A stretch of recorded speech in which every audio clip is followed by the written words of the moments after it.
The entire town watched as a desperate father accepted $60 silver, then pushed his own daughter toward a lonely rancher no one dared visit. They believed they were selling a cursed woman. But before the first week ended, one unexpected discovery inside the ranch house would expose a lie that had stolen 5 years of her life, and change both of their destinies forever. The winter of 1878 settled over Black Pine Valley like a punishment from heaven. Snow swallowed fences, buried wagon trails, and silenced every sound except the endless howl of the wind. It was the kind of cold that made people question whether spring would ever return. Evelyn Carter barely felt it anymore. Her hands were numb beneath a pair of worn wool gloves that had belonged to her late grandmother. Her boots were soaked through, every step sinking into snow almost to her knees as she followed the wagon climbing the mountain trail. She wasn't riding in it. She wasn't allowed. Her father had ordered her to walk behind it like an unwanted servant. The rope tied around her wrists wasn't necessary. She had nowhere to run. Everything she had ever called home had already rejected her. Her father, Benjamin Carter, never looked back once. Beside him sat her older sister's husband, Harold, who avoided meeting Evelyn's eyes as though guilt itself had become too heavy to carry. Only the horses acknowledged her existence, their tired breaths rising into the frozen air. After nearly 4 hours of climbing, Evelyn finally gathered enough courage to speak. "Father." Her voice cracked before the word finished. "Please, tell me where we're going." Benjamin tightened the reins. "You'll know soon enough." Nothing more. No explanation. No comfort. Just silence. The silence hurt far more than the icy wind. 5 years earlier, Evelyn had been the brightest girl in Black Pine Valley. She laughed loudly. She danced during harvest festivals. She believed everyone deserved kindness. At 20, she had become engaged to Daniel Brooks, the son of one of the wealthiest ranch families in the county. The wedding invitations had already been written. The church had been decorated. Her white dress waited inside a cedar chest. Then everything changed because of one doctor's opinion. Dr. Nathan Holloway examined her after she fainted during church. He asked strange questions, performed an examination that lasted less than 15 minutes, then spoke words that destroyed her future. "I'm afraid this young woman will never bear children." No tests. No proof. Only certainty spoken with the confidence of a man everyone trusted. Within days, Daniel ended the engagement. His mother returned the ring without apology. Friends stopped visiting. Neighbors stopped smiling. Children whispered whenever she walked through town. Barren. Broken. Cursed. The cruel name spread faster than wildfire. At first her father defended her. Then business became difficult. People stopped buying his crops. Church members avoided sitting near the Carter family. Slowly, shame became frustration. Frustration became resentment. Resentment eventually became something far worse. A burden always costs money. And burdens are eventually removed. The wagon stopped. Benjamin climbed down without saying a word. "We're here." Evelyn slowly lifted her head. The mountain clearing looked abandoned by the rest of civilization. Tall pine trees surrounded a large ranch built from dark cedar logs. Unlike the broken cabin she expected, this place was impressive. A sturdy barn stood nearby. Smoke curled steadily from a stone chimney. Wood had been stacked with military precision. Even through the snowfall, she noticed fences repaired recently and livestock sheltered beneath covered pens. Whoever lived here worked hard. Standing near the front porch was a man. He didn't move, didn't wave, didn't speak. He simply watched them. He looked to be around 38. Tall, broad-shouldered. His dark coat reached almost to his boots. A thick beard partially hid the deep scar stretching from his jaw toward one ear. But it wasn't the scar that unsettled Evelyn. It was his eyes. Cold. Not with cruelty. With grief. The kind of grief that never truly leaves. Benjamin forced an awkward smile. "Mr. Hayes." The man nodded once. "So." Benjamin cleared his throat. "This is my daughter, Evelyn." Still no response. Benjamin hurried on. "She cooks.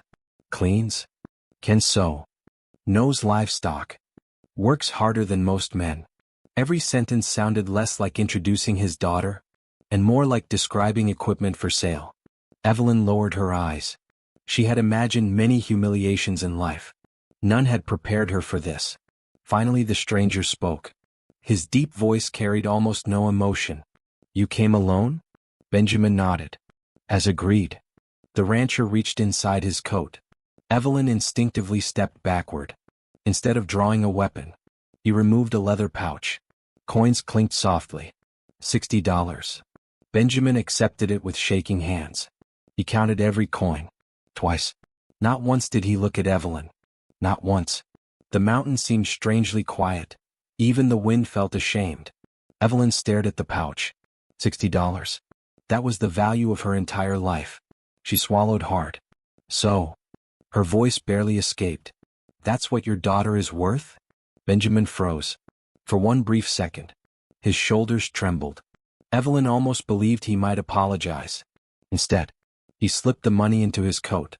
"It will keep your younger brothers fed." The words hit harder than any slap. Harold climbed back into the wagon without speaking. Benjamin grabbed the reins. "Take care of her." The wagon turned. Evelyn's heart began pounding. "Father." No answer. "Please?" "Nothing.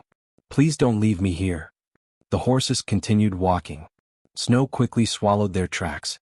Within moments, her family disappeared into the white mountain storm without looking back a single time.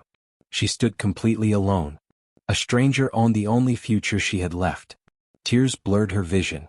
She wrapped her arms around herself, trying desperately not to fall apart. For nearly a full minute, neither of them spoke. Finally, the rancher stepped closer. Instead of grabbing her, he quietly removed a hunting knife. Evelyn stiffened. One clean motion. The blade sliced through the rope binding her wrists. The rough hemp dropped into the snow. Blood rushed painfully back into her frozen hands. The stranger returned the knife to its sheath. Then for the first time he looked directly into her eyes. "My name is Caleb Hayes." His voice remained calm. "I didn't buy a servant." Evelyn stared at him in confusion. "I bought someone who deserved another chance." She blinked. Had she heard him correctly? Before she could answer, Caleb turned toward the ranch house. "You should come inside. The storm will get worse before sunset." Evelyn remained frozen. Every story she had heard about mountain ranchers warned of violent men, drunk men, dangerous men. Yet this stranger had done the first kind thing anyone had shown her in years. She slowly followed him.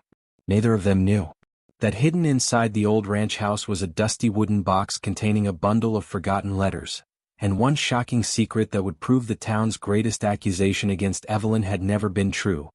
The cabin was nothing like Evelyn had imagined. Instead of filth and broken furniture, everything inside was orderly.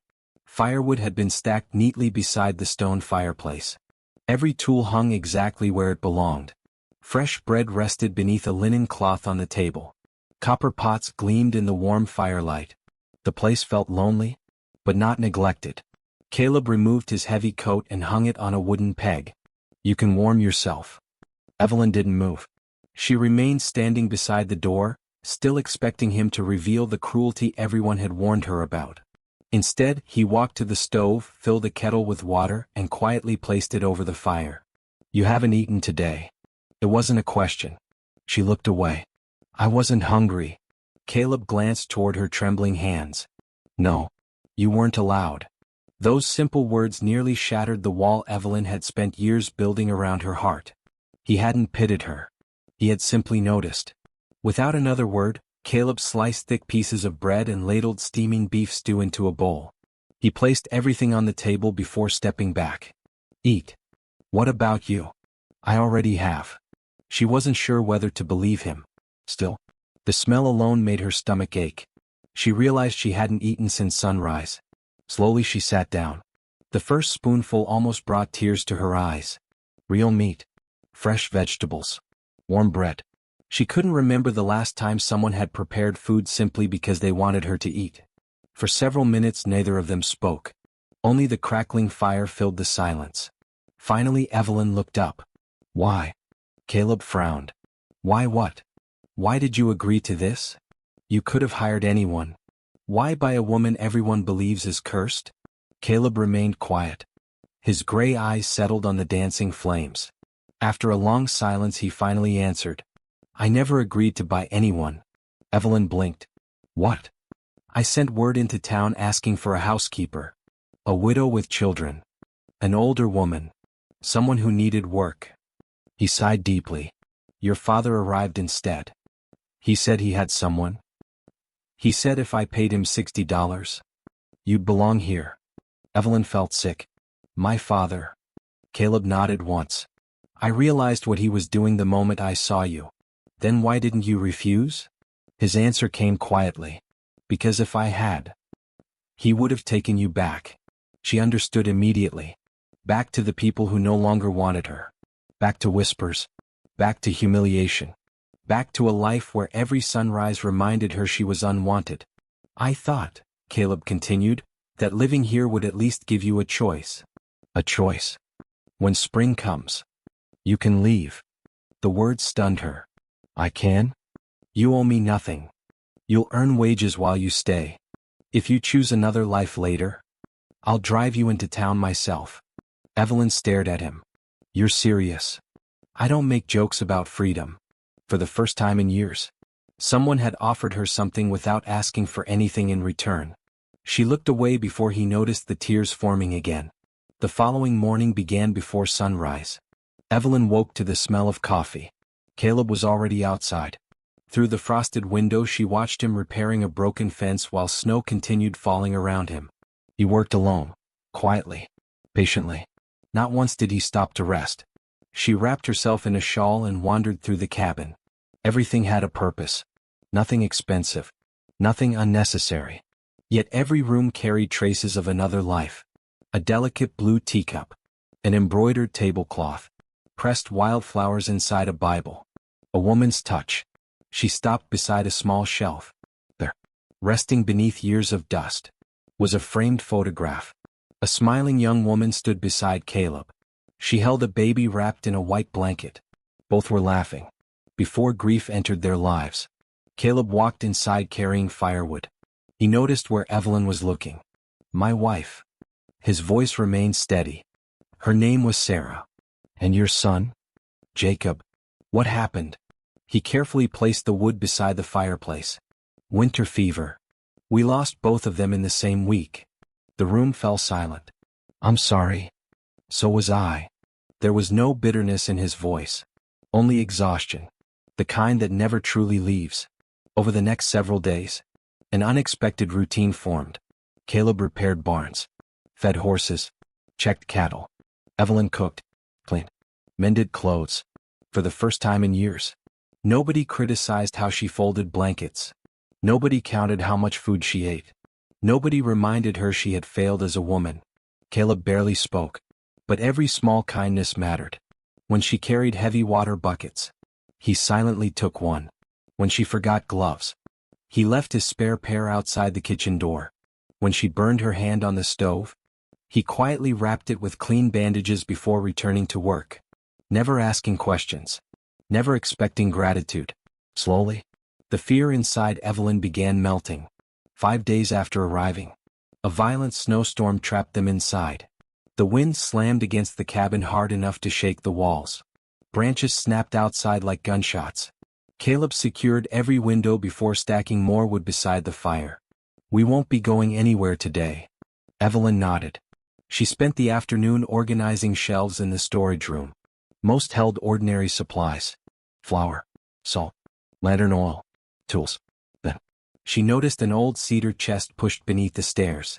It was covered with years of dust. Curious, she knelt beside it. The lid creaked open. Inside lay neatly folded baby clothes. Tiny leather boots. A carved wooden horse. Several faded letters tied together with blue ribbon. And a leather-bound journal. Caleb entered carrying another armload of firewood. The moment he saw the open chest, he froze. For several long seconds neither of them spoke. I didn't mean to pry. Evelyn quickly reached to close it. It's all right. His voice sounded distant. I haven't opened that chest in almost 4 years. She gently handed him the journal. Instead, his eyes settled on the bundle of letters. My wife always kept those. What are they? Caleb slowly untied the ribbon. They're from the doctor who treated Sarah during her pregnancy. Evelyn watched him carefully unfold the oldest letter. His eyes narrowed. A deep frown crossed his face. Then, for the first time since she'd met him, Caleb looked genuinely shocked. This. He whispered. This isn't possible. What is it? He looked from the letter to Evelyn, then back again. The doctor. He wrote something Sarah never showed me. Evelyn's heartbeat quickened. What did he write? Caleb swallowed hard. His hands trembled as he continued reading. Outside, the blizzard roared louder. Inside, one forgotten sentence hidden for years was about to uncover a truth powerful enough to change not only Caleb's past, but also everything Evelyn believed about the lie that had destroyed her own life. Caleb read the letter 3 times before he finally looked up. His normally steady hands were trembling. Evelyn had never seen fear in his eyes before. Only sadness. This was different. This was disbelief. What is it? She asked again. Caleb slowly handed her the yellowed page. It was written by Dr. Matthew Collins, the physician from Silver Ridge. Evelyn carefully unfolded the brittle paper. The ink had faded with time, but several lines remained perfectly readable. Mrs. Hayes shows no sign of the illness we feared. The complications during childbirth were caused by the infection spreading after labor began, not by any inherited condition. Future pregnancies within the family should not be considered dangerous simply because of this unfortunate tragedy. Evelyn looked up. I don't understand. Caleb stared into the fire. When Sarah died, everyone blamed her body. The town believed the women in her family couldn't survive childbirth. He swallowed hard. My mother-in-law blamed herself until the day she died. And Sarah never showed you this? He shook his head. The letter arrived after. His voice broke. After we buried them. I packed everything into this chest. I couldn't bear to look at it again. Silence filled the cabin.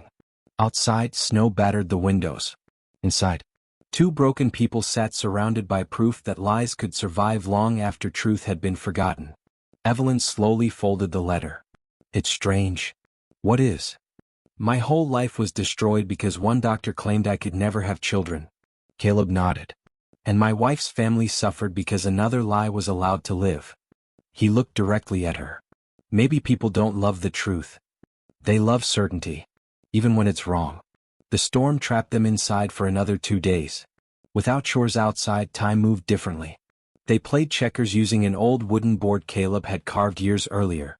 Evelyn laughed for the first time in longer than she could remember after losing spectacularly 3 games in a row. I think you cheated. Caleb raised an eyebrow. I've been playing since I was 8. Exactly. You've had unfair practice. A tiny smile appeared beneath his beard. I'll pretend that's a compliment.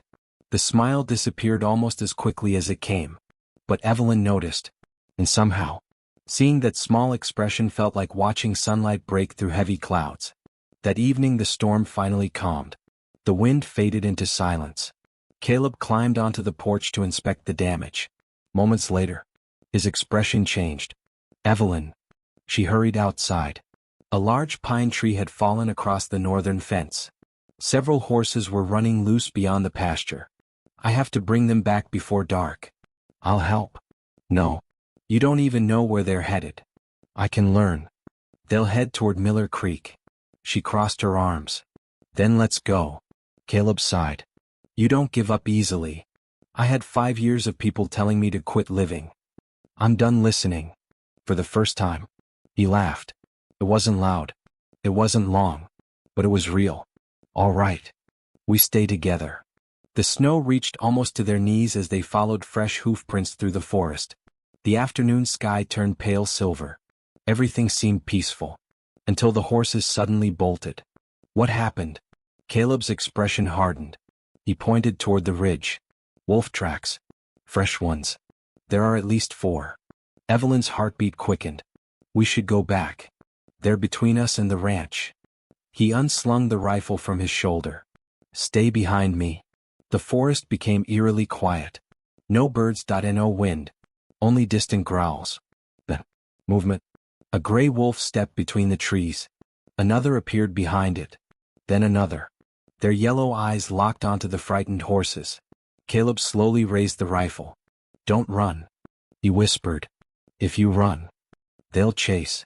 Evelyn's breathing became shallow. The lead wolf crept closer. Caleb fired. The gunshot exploded across the valley. The wolves scattered instantly into the trees. Silence returned. Only the frightened horses remained. Caleb lowered the rifle. They'll be back tonight. They quickly gathered the horses and hurried toward home. Halfway there, Evelyn slipped on hidden ice. She tumbled down a short snowy embankment. Caleb. He reached her within seconds. Are you hurt? My ankle. She tried standing. Pain shot through her leg. She nearly fell again. Without saying a word, Caleb knelt. What are you doing? Getting us home. I can walk. No.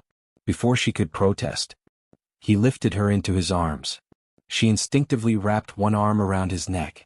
His heartbeat was steady, strong. Neither of them spoke during the walk back. Yet somehow, the silence no longer felt uncomfortable. It felt safe. Later that evening, Evelyn sat near the fire while Caleb carefully wrapped her swollen ankle. You'll need to stay off it for a couple of days. I'm becoming expensive. He looked up. What? You already paid $60. Now you're wasting medicine. Caleb's face grew serious. Don't ever measure your worth with money again. She lowered her eyes. It's difficult not to. My own father did. Caleb tied the bandage. Then quietly said, Your father sold you. I never bought you. Those words lingered between them long after the room became silent again. 3 days later, the weather finally cleared enough for supplies to arrive from the valley. A freight wagon stopped outside the ranch shortly after noon. The driver, an older man named Walter Briggs, climbed down smiling. Caleb, it looks like you survived another winter. Barely. Walter noticed Evelyn standing beside the porch. His smile faded. So, the rumors were true. You really did buy a woman. Evelyn's stomach tightened. She expected Caleb to ignore the remark. Instead, his expression hardened. No. Walter blinked. What? She works here. She lives here. And if I ever hear anyone describe her as something that can be bought again. Caleb stepped closer. That'll be the last conversation we have. Walter immediately raised both hands. I meant no harm. You should have thought before speaking. The old driver quickly changed the subject. After unloading supplies, he left. Evelyn remained standing silently beside the porch. You didn't have to defend me. Caleb shrugged. Yes. I did. She stared at him. No one, not once in 5 years, had defended her. Not even her own family. Something deep inside her heart shifted. For the first time since arriving on the mountain, she stopped wondering whether she belonged there. Instead, she found herself wondering whether she'd ever want to leave. Spring arrived quietly. The endless white blanket covering the mountains slowly surrendered to patches of green grass. Streams began flowing again, birds returned to the pine trees, and for the first time in months, the ranch no longer felt cut off from the rest of the world. One morning, Caleb saddled the wagon before sunrise. Evelyn stepped onto the porch, wrapping her shawl tightly around her shoulders. We're leaving today? She asked. Caleb nodded. First Silver Ridge. Then, he smiled faintly. If you still want to face your past, we'll ride to Black Pine Valley. Evelyn took a slow breath.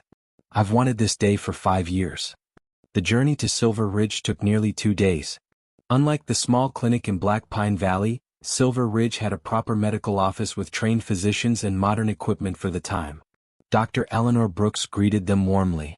She listened carefully as Evelyn explained everything, from the diagnosis that had destroyed her engagement to the day her father sold her. The doctor's expression grew darker with every sentence. After a complete examination that lasted almost an hour, Dr. Brooks finally returned carrying a folder. She looked directly at Evelyn. I don't know who examined you 5 years ago, but he was terribly wrong. Evelyn's heartbeat stopped. What do you mean? The doctor smiled gently. There is absolutely no evidence that you're infertile. In fact, she paused. I believe you're perfectly healthy. Tears instantly filled Evelyn's eyes. She couldn't finish. 5 years. 5 years of shame. 5 years of believing she was broken. Destroyed by one careless opinion. Caleb quietly reached for her hand. The doctor continued. I've seen women lose families because of bad medicine. But I've rarely seen a mistake this cruel. Evelyn looked toward the window. For years she had prayed for someone, anyone, to tell her those words. Today, She finally heard them. 2 days later, the wagon rolled into Black Pine Valley. Nothing had changed. The church bell still stood above the square. Children still played beside the general store. Neighbors still gathered outside the bakery. But everything changed the moment people recognized Evelyn. Conversation stopped. Several women gasped. A man whispered, "She's alive." Another muttered, "I thought the mountain rancher would've." His voice faded as Caleb climbed down from the wagon. He walked around and gently offered Evelyn his hand. She accepted it without hesitation. They walked through town together, side by side, heads held high. No fear, no shame, only quiet confidence. People stared. Some looked guilty. Others looked confused. Finally, Benjamin Carter stepped out of the blacksmith shop. His face turned pale. "Evelyn." His voice barely escaped. She stopped a few feet away. For several seconds neither of them spoke. Benjamin's eyes filled with tears. I heard you died during the winter." "I didn't," she answered calmly. "I survived." He lowered his head. "I made the biggest mistake of my life." "You did." "I thought." "I know what you thought." He swallowed hard. "I was trying to save the family." "No," Evelyn interrupted gently. "You were trying to save your reputation." Those words struck harder than any slap. Benjamin began crying openly. "I'm sorry. I've asked God to forgive me every single day." Evelyn looked at the tired old man standing before her. He looked years older than when she'd last seen him. Regret had become its own punishment. She could have shouted. She could have humiliated him in front of the entire town. For a brief moment, she wanted to. Then she remembered something Caleb had once told her. People chained by guilt build new prisons every day. She slowly stepped closer. "I forgive you." Benjamin looked up in disbelief. "But forgiveness doesn't erase what happened. It only means I'm no longer carrying your sins with me." Her father collapsed onto a nearby bench, sobbing without restraint. The watching crowd stood in complete silence. Just then, another familiar face appeared. Dr. Nathan Holloway, the man whose words had destroyed Evelyn's future. He looked uncomfortable the moment he saw her. "Evelyn, I heard you've returned." She nodded. "I visited Dr. Eleanor Brooks in Silver Ridge." His confident expression immediately faded. "She examined me. And?" Evelyn reached into her satchel and removed the doctor's written report. She handed it to him. His eyes scanned the page. The color slowly drained from his face. "This," he whispered. "Can't be." "It is." The town gathered closer. One elderly woman asked, "What does it say?" Evelyn answered loudly enough for everyone to hear. "It says I was never infertile." Silence. Complete silence. The doctor's hand shook. "I may have misjudged." "No," Evelyn interrupted. "You judged my future without knowing the truth. You took away my marriage, my family, my place in this town. You turned an opinion into a life sentence." The doctor couldn't meet her eyes. "I am sorry." "So am I." She folded the report and returned it to her bag. Then she turned toward the watching townspeople. "For years, you called me cursed, worthless, broken. You never asked if the doctor could be wrong. You simply decided I wasn't worth loving anymore." Several people lowered their heads. One by one, they realized the cruelty they had helped create. As Evelyn and Caleb returned to the wagon, an elderly widow stepped forward. She gently embraced Evelyn. "I should have stood beside you. I'm sorry." Then another person apologized. Then another. Half the town stood waiting to ask forgiveness. Evelyn smiled sadly. "I appreciate your words. But if you truly regret what happened, promise me something." The crowd listened carefully. "The next time someone becomes the target of gossip, ask for the truth before you join the crowd." No one spoke. They simply nodded. That evening, as the sun disappeared behind the mountains, Caleb and Evelyn stopped beside the ridge overlooking their ranch. The valley below glowed golden beneath the fading light. Caleb reached into his coat. He removed a small velvet box. Evelyn looked at him in surprise. "I planned to wait until after today. But..." He smiled nervously. "I've waited long enough." He slowly knelt on one knee. Evelyn Carter. You came into my life when both of us believed we had nothing left. You gave this ranch laughter again. You gave my house warmth. You reminded me that grief isn't the end of a story. He opened the box. Inside rested a simple silver ring. It isn't expensive. But every promise inside it is real. Will you marry me? Tears streamed down Evelyn's face. This time, they weren't tears of shame, or loneliness, or rejection. They were tears of healing. She laughed softly through them. Yes. Every day. Yes. Caleb slipped the ring onto her finger. She wrapped her arms around him. The setting sun painted the mountains gold as they kissed for the first time. Far below, Black Pine Valley disappeared into the distance. It no longer held power over Evelyn. Because the greatest victory wasn't proving the town wrong. It was finally believing she had never been broken in the first place.